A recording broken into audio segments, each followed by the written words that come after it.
سلام برو بچه، خیلی خوش اومدید به این ویدیو. بچه امروز اومدم یه روش خوب از ماینکرافت بهتون یاد بدم، ورلد ساختنه که خیلی هم به درد بخوره، چون یه جور دیگه شه. 40% هم بردمون ماینکرافت حرفه‌ای پلیر، یعنی پلیرهای حرفه‌ای ماینکرافت. خب ما اول چی شد؟ ما اول همین کریتینه رو میزنیم، کریتینه ورلد که برای موبایله. حالا احساس میکنم برای کامپیوترم باشه.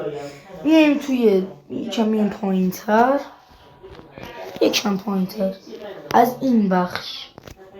خب میزنیم اینجا، همه این گزینه ها رو فعال میکنیم.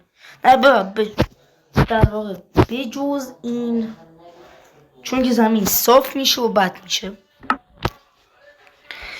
این همه رو میزنیم، هر چی که غیر فعاله رو فعال میکنیم و حالا میریم اینا به اینجا هیچ دستی نمیزنیم، به اینا هیچ دستی نمیزنیم. حالا کریتی رو میزنیم، الان بازی لود میشد و معذرت خواهی میکنم که صفحه روغنیه.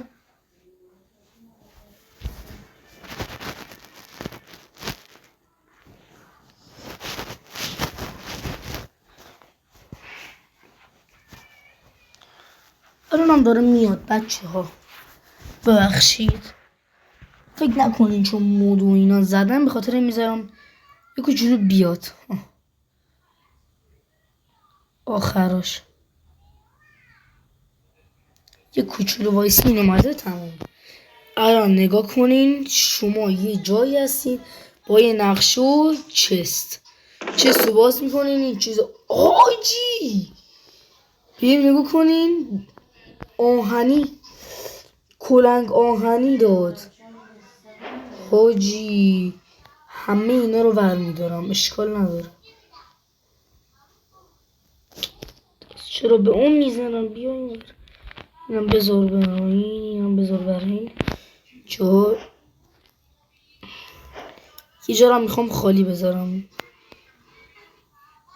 بچه، یه جا خالی میذارم برای اینکه یه دست خالی داشته باشه. من این از این سیب و همه رو میزنیم، خیلی باحال و گیم پلیش هم براتون میگیرم. همه رو میزنیم، خیلی روش باحالیه، اینو حتما تست کنیم. ماینکرافتتون یه نقشه هم داری، میتونی باش همه جا رو نگاه کنی. بله، و تا ویدیو بعد بدرود.